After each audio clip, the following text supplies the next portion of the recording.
I'm not too bad, Alex. How are you? Tickety boo, tickety boo. It's lovely to catch up with you again. Yep. What's Same happening? as always. Same as always. What's happening? Well, a couple of companies have continued to impress, and I'm starting to do a bit more research into a few other companies in the background, so to speak. All right. What are you looking at the moment? If you don't mind me asking, just for the viewers. No. Ask away, ask away. A company you've been covering is Ferrum Crescent.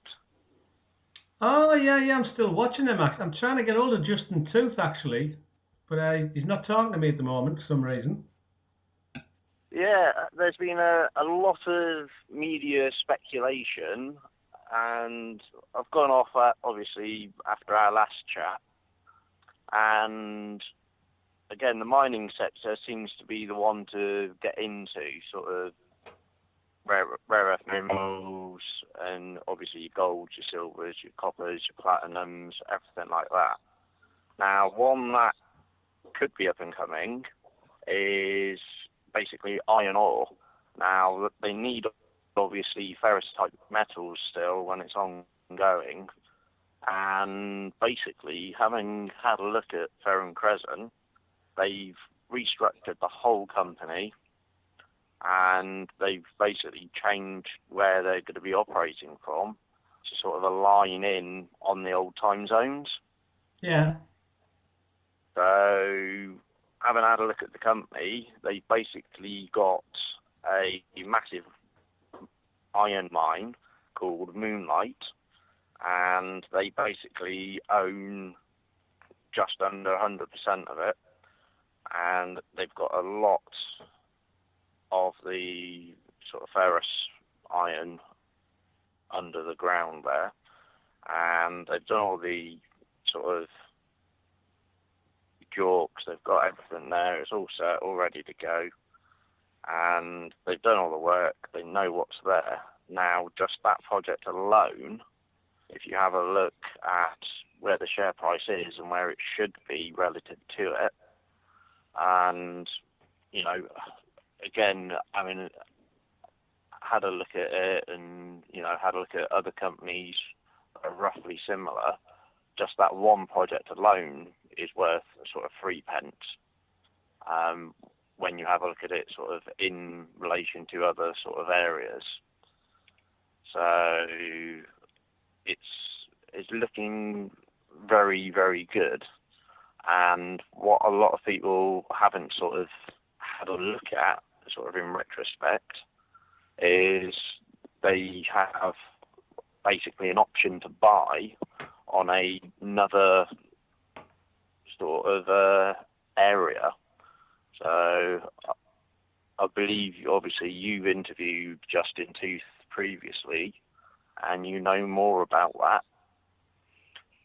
Yeah, I've met Justin as well. I do know him. Obviously, the company we're talking about right now, the ticker is FCR. It is a big play, the Moonlights, where you're saying that's in South Africa. But the one I find interesting for that company is the Spain acquisition, because the last time we interviewed him, I think they had over 800,000 in the bank. They were fully funded, and Spain just looked really interesting. So they seem to have a couple of bows, you know, to the company. So they are definitely an interesting company. What I would add to that is the Spain mine. They're not looking at an acquisition, so to speak. What they've got is a right to acquire. Now, sort of looking between the lines, the company's been aligned to operate out of this mine. Now, that to me just speaks volumes. The right to buy ends in July, end of July, and effectively they've got the money there. They've done the capital raising already.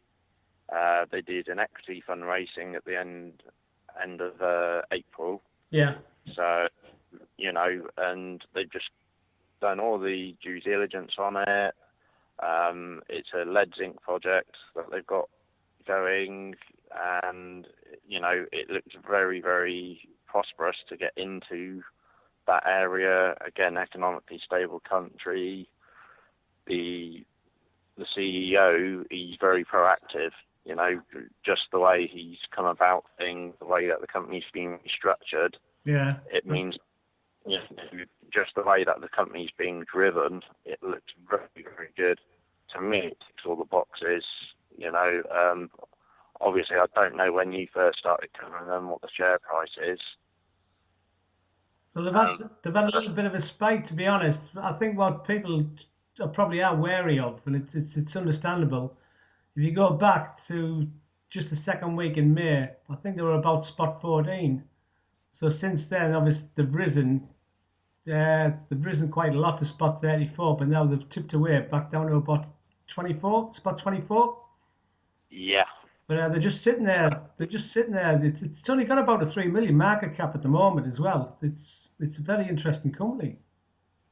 Yeah, again, I mean, my opinion of it is it's very, very undervalued just on the Moonlight asset alone. Yeah, that's true. But then when you start looking at the zinc thing like that, it's an absolute massive. The market cap should be 4 or 5 times where it is. Well, I suppose about that, Steve, and I asked him the question about the market cap being below 5 million, and I think at that time it was about 2.3 when I was chatting to him, and he obviously gave his opinion in the interview, so it's definitely, yeah. By the way, I've got to 88E. What's going on with them? It seems to be a bit quiet at the moment.